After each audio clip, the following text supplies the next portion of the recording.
Hello and welcome back to UnHerd. We've got a big question for you today. Is it time for Britain to divorce America? What we mean by that is the fusion of the political conversation that you see on social media networks, the media more generally, a good thing or a bad thing? It feels like right-wing Americans are ever more obsessed with what they think is going on in the UK, and meanwhile, British politicians like Nigel Farage spend half their time in the United States. So what is going on, and is it actually a good thing?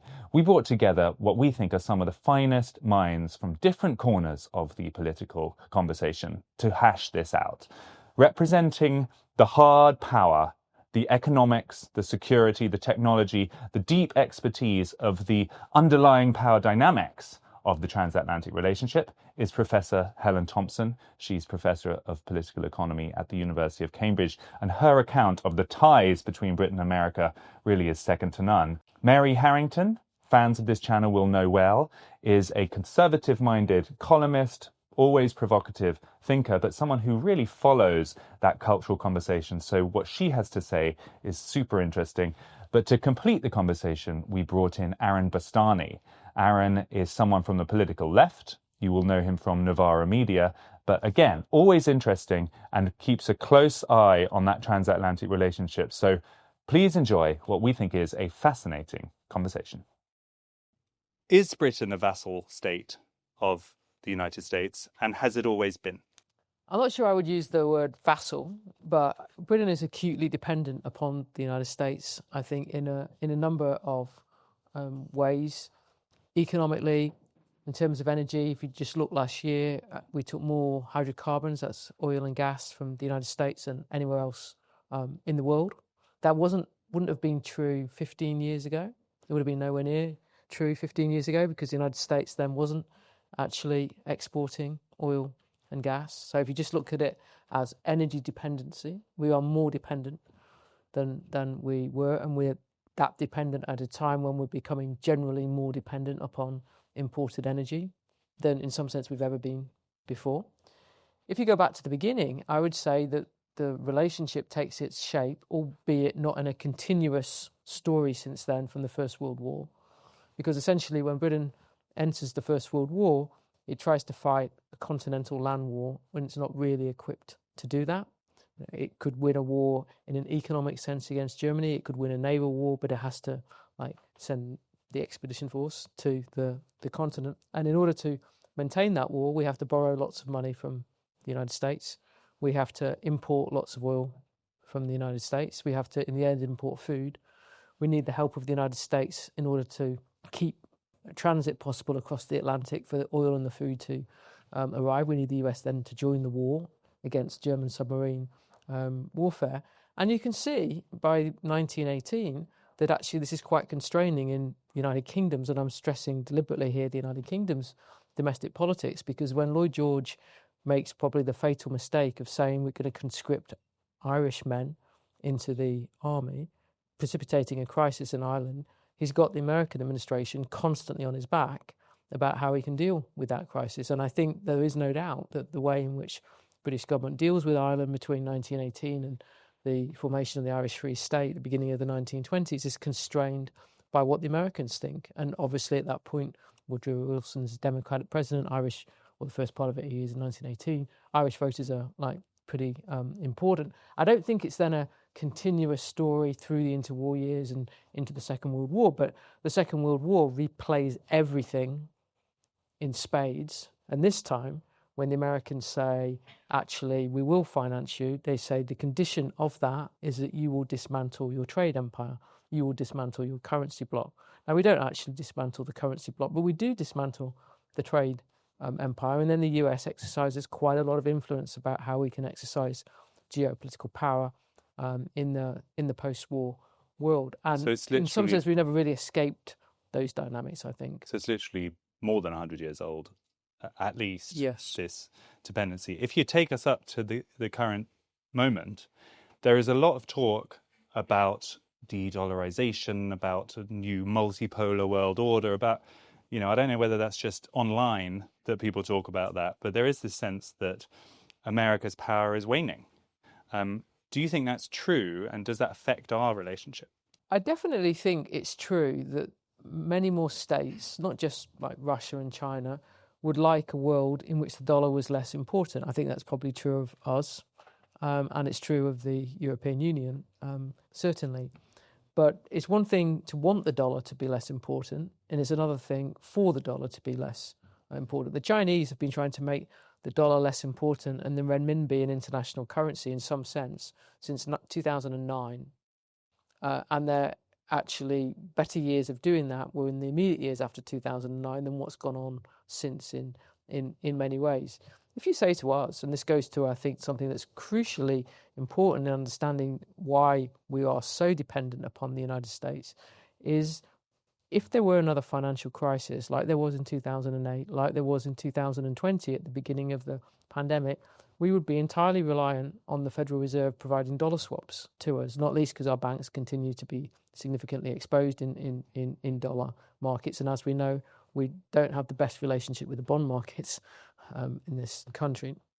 And if you think about the way in which the people economically advising Trump have thought that they can use the leverage of the dollar in the present geopolitical moment, the backstop of that, the thing that it actually depends upon in the end, is a threat that when the financial crisis comes, the Fed will not provide dollar swaps. And we're not a country that could do without that. We've already demonstrated that like several times over. Now, I don't think that means that we're a vassal of the United States in the sense that we don't have any autonomy in any like area.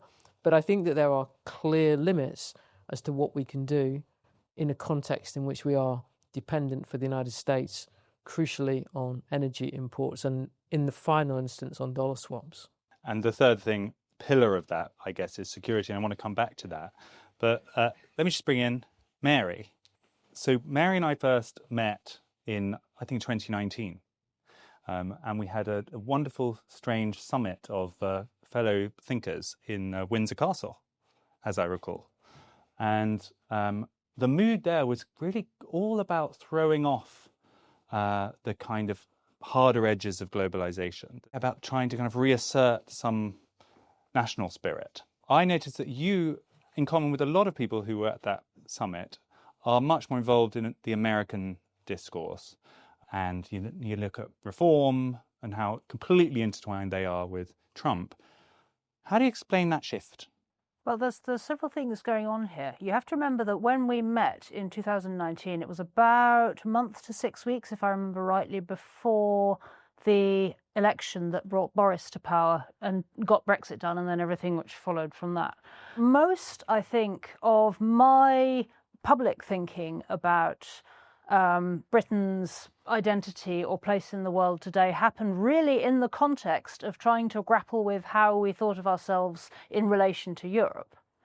And America didn't figure nearly as bigly, to borrow a term, in that picture because, you know, there was something vaguely analogous going on over there. I mean, 2016 was the twin earthquake, wasn't it? Within but I don't remember Trump really being very pungently on my radar at that time because we were all very bound up with thinking about Britain's relationship to the European Union, and that was so all-encompassing. And the second thing which is going on there, which is really where America comes in and where America's influence and contribution was actually already present, even if I was perhaps not as conscious of it at the time, was that the medium within which we were having these convoluted arguments about Britain's relationship to the European Union and about national identity and about whether or not we can go off and be hobbits in the countryside or whatever, I don't know. The medium within which that was happening was a set of technological communications platforms, all of which were created in America and owned by Americans, and most of whose data centers are in America. Twitter, notably, but not only Twitter. The social media revolution, which was such a critical component in the eruption of populism over the teens and into the 20s.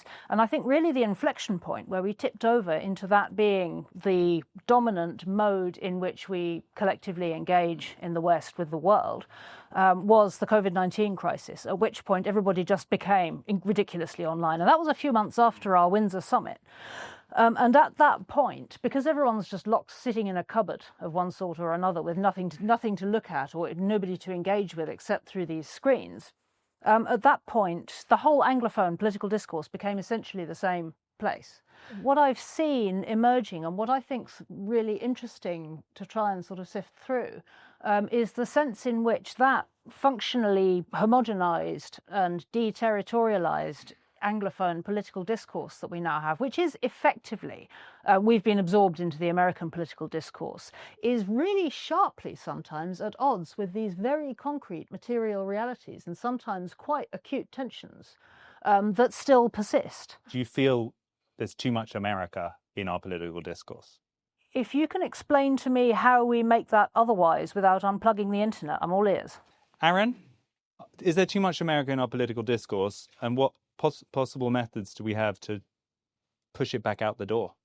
Well, I think the word divorce is quite challenging because, of course, people hear divorce and think that's a bit dramatic, isn't it? Can't you see a marriage counsellor? Can't you try and maybe, have a bit of give and take in the relationship? But we must remember, a divorce is between equals. We are not equal with the United States. For anyone who's watched Game of Thrones, we are weak. I would just quickly respond to what Helen was saying. I agree that we are dependent on the US. I think it's a little bit more recent. If you look at even something like nuclear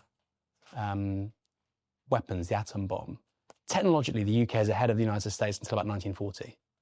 Certainly before the Second World War starts.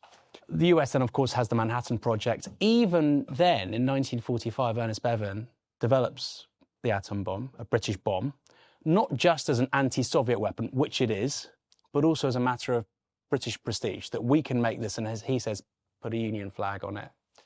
So Britain is still able to do something really significant, become the world's third nuclear power, after the Second World War. We could still do stuff. We can still do really big stuff. By the way, that was delivered by the Ministry of Supply, not Serco or Sodexo or Capita, for about half the cost of the Manhattan Project. There you go. The state can do good things at pretty good value.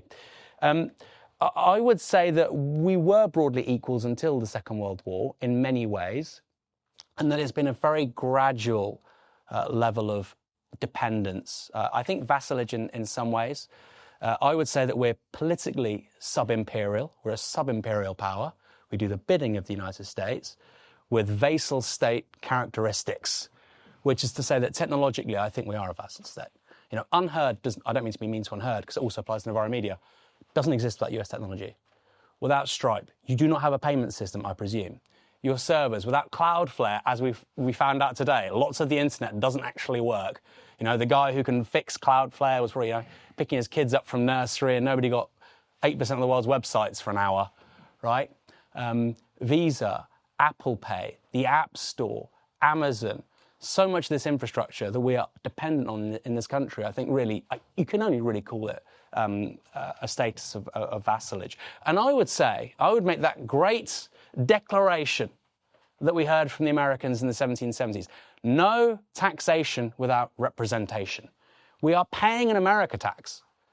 We are paying a tax as a vassal state of America. Every day, tens, if not hundreds of millions of dollars are crossing the Atlantic, primarily to big tech, but other firms too.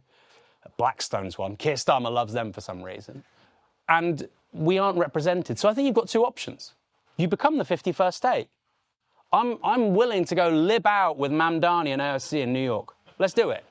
Because, by the way, you're going to have a lot more Democrat presidents than you presently do. You might even change the debate with regards to public health care in the United States. So that's one option. I mean, I don't want that option, but it's a sensible option. Or you go the other way, which is to say, well, we won't pay that America tax anymore. Or certainly we'd like to reduce it, which I think we can. I don't think people realise how much inflation is being created in the British economy by US big tech. Amazon, when you do an Amazon search now, as you probably know, I'm sure you do, we all use Amazon, even the people that claim to not use it. $50 billion plus last year was made by Amazon by selling search rankings to merchants. 50 billion plus. It was 38 billion the year before. 50 billion plus to basically rig the search results in a way that is actually injurious to the consumer. $50 billion. That is money which is being paid by people in this country, in all kinds of countries, as merchants. The ad game, right? Back in the day, you had Mad Men in the US, you had the equivalent over here. That was money that stayed in the country. That is all going to Meta. That is all going to Alphabet. Uber, of course, another great example. Our payment systems. I came over here, I got the tube, I use Apple Pay. 0.001% of a penny or whatever went to Apple. Okay, that's not much, but believe me, in the grand scheme of things, it really does add up. So as 68 million people in this country, let's be real, if not more, we are sending significant amounts of money across the Atlantic every single day. So what is that option? What is the decoupling option? Well, don't use that's Apple precisely Pay. That's precisely the word I would use. Divorce is a bit, maybe we just separate and we don't tell the kids for a few years. Conscious decoupling. Yeah, different beds. I'll go in the attic. You're welcome to see each other. Don't let me know about it. That's what I would say would be the short-term move. But what does that mean practically? So it means when next time you take the tube, you're going to fish out some cash from your. Well, here's the crazy pocket? thing.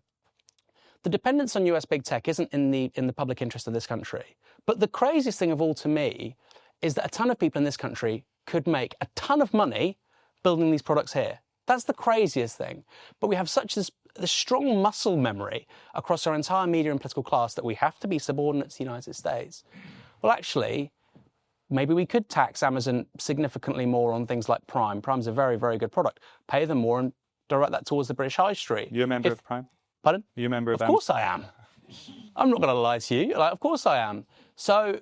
But is this just a tax argument rather than we are going to technologically innovate and replicate well, all quite. this stuff ourselves? Listen, believe it or not, despite writing a book with the word communism in the title, I'm a moderate. I think you have to tweak the dial. I'm not suggesting this is why divorce is a very strong word, but the end game I think has to be, and I've written this down because I have a terrible short-term memory, right?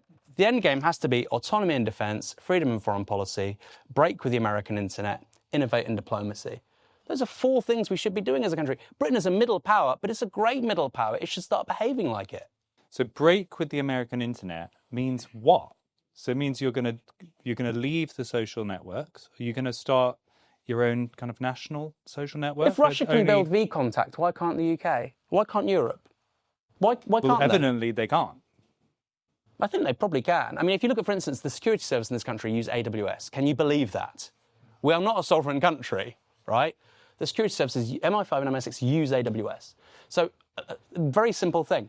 We should have UK firms with UK servers providing those kinds of services to the literal security services. Is that a crazy, outlandish proposition? So I would say tweak it, move it bit by bit, of course. And we should have favoured status for UK firms doing things which right now are being done by American ones. And like I said, those are endpoints. And maybe you don't get 100%, I don't think you even want to get 100% of the way there with these, but you want to get probably 70% of the way there. On autonomy and defence, nuclear weapons, I say all the time, Trident is not a British deterrent. And people say, well, yeah, we pull the missiles, but you're just being a stupid, Putinist stooge. These are strategic nuclear weapons. They're not tactical nuclear weapons, right?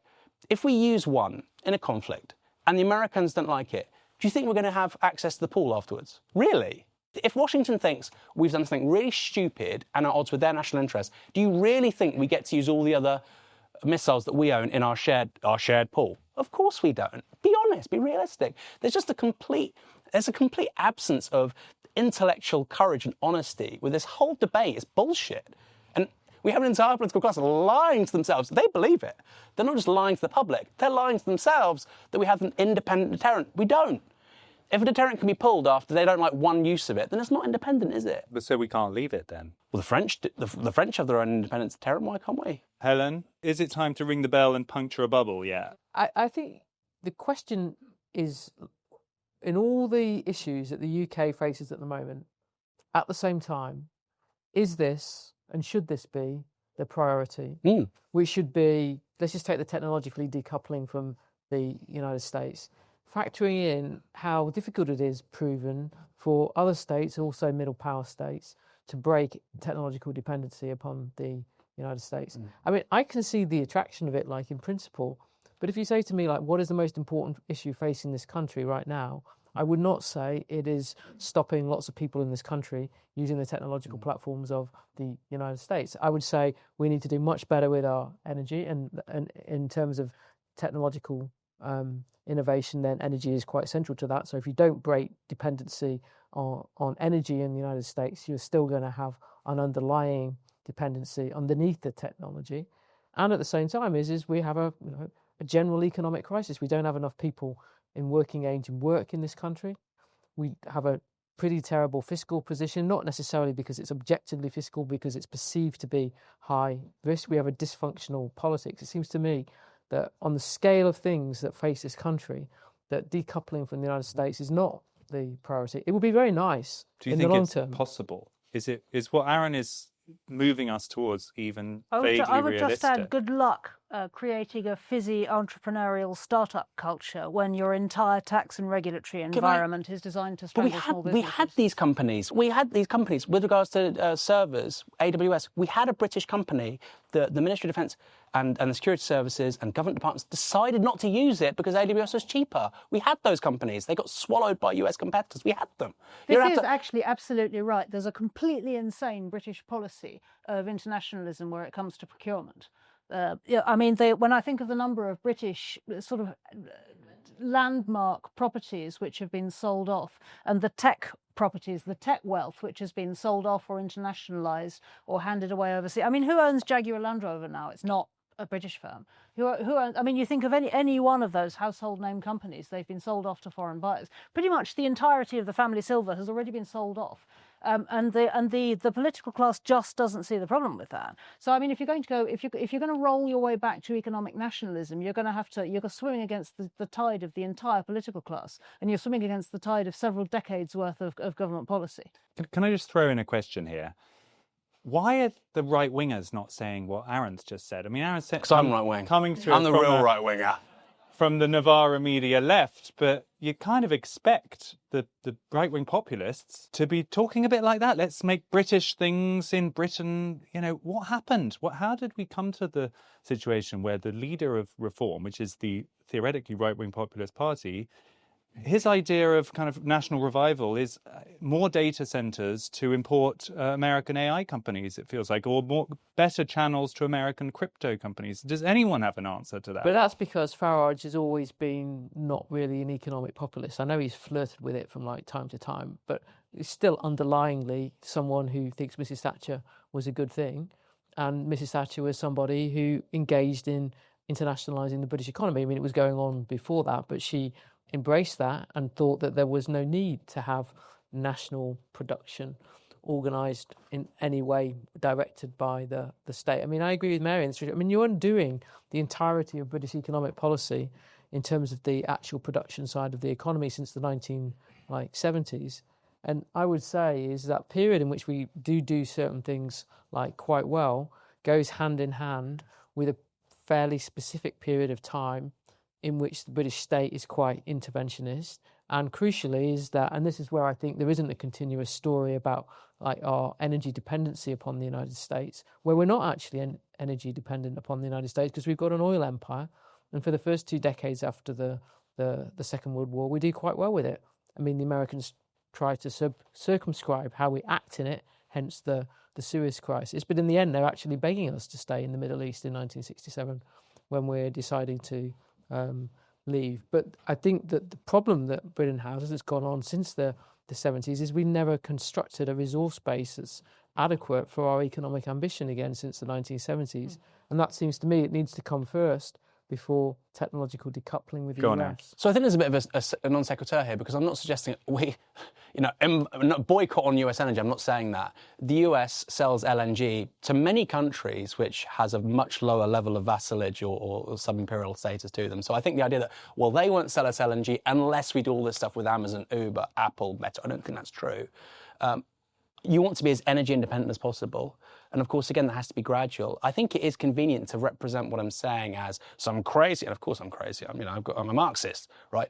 But that's not what I'm proposing. I'm saying over a 5-year term for a government, you probably want 4 or 5 moonshots.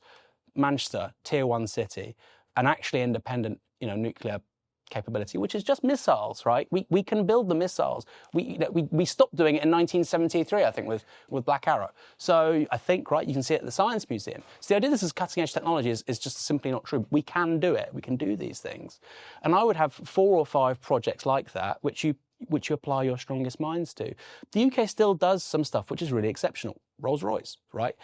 BAE. So the idea that, for instance, you couldn't have a truly independent nuclear deterrent, inaccurate. And I think you do it slowly but surely. You aim in certain strategic areas, sure. But if Finland can have Nokia, if Sweden can have Ericsson, I'm pretty sure the UK can develop a reasonable telecommunications company, right? Or at least one of them. So I think energy is hugely important, and of course it's neglected. I personally would have a ton more nuclear in terms of our energy mix. And I think what you're saying about fertility, hugely important. We're talking about the basis of political economy. It's built on two things, well, three things if you include climate, energy and demographics. And on both of those things, we're screwed. I agree with you, but I don't think that makes my argument redundant. There's something which I don't feel we've discussed enough this evening, which is very specific to right now, which is happening, which is that the Republicans in America, largely through the medium of X, formerly known as Twitter, seem to be obsessed with the UK and its deficiencies. The immigration excesses, our free speech challenges and all the rest of it. And Prince Andrew, someone said, anything that goes wrong here just gets kind of magnified, it feels to me, and then just splashed all over the kind of MAGA circles. And I'm finding a very strange reaction, which is I'm someone who really believes we do have free speech challenges, and we've done a lot on that topic here at UnHerd. These are serious issues. I'm not saying we don't have problems, but I see the kind of magnified, exaggerated version of them coming back on my X feed, and I begin to think, F off. There has been a great deal of American attention on the grooming gangs. So ethnically Pakistani predominantly, also the statistics say, men sexually abusing white British girls in impoverished northern cities. And the general tone of the American conversation is something along the lines of, if that was happening to American girls, we wouldn't stand for it. And meanwhile, my sense is that this is a way of looking round the equally complicated set of historically guilt-based American taboos concerning the racialized other in the United States, and some of those difficult conversations which they're deeply uncomfortable about having concerning crime and disparities and those sorts of issues. And that in a sense, it's easier to talk about those limeys over there and their problems with the racialized other, rather than look closely at their own backyard and see the actually very comparable situations that you can discern there if you're paying attention. So and I can think of a number of other examples, but that's probably the most pungent. So they're doing it as a sort of exercise in making themselves feel better. Where the cautionary tale and where a roundabout way of talking about their own problems, which can be done with a measure of plausible deniability.